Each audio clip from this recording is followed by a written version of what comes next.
Going to Scotchman 176 ton hydraulic press.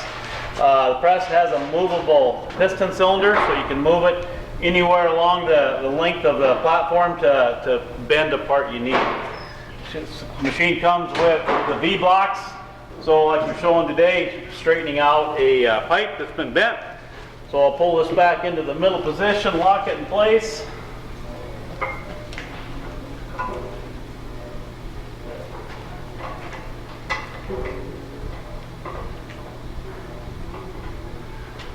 Secure the ram into the position, and we'll go ahead and fire it up.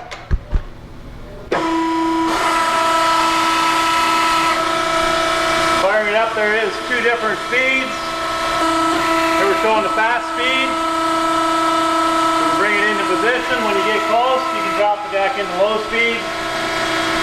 Gives you more control over bending your product. There we're going to straighten out this pipe.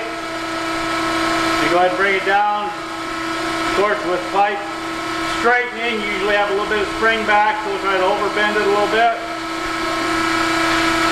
Another way, if you really need precise bending, we can shut the machine off. Here we show a valve that I can pull the valve and then actually hand pump the pressure versus hydraulically pressure. Go ahead and fire it back up. I'll reverse it. We're still slow speed. Again, you can move it. You got to put a part in, you get out of the way.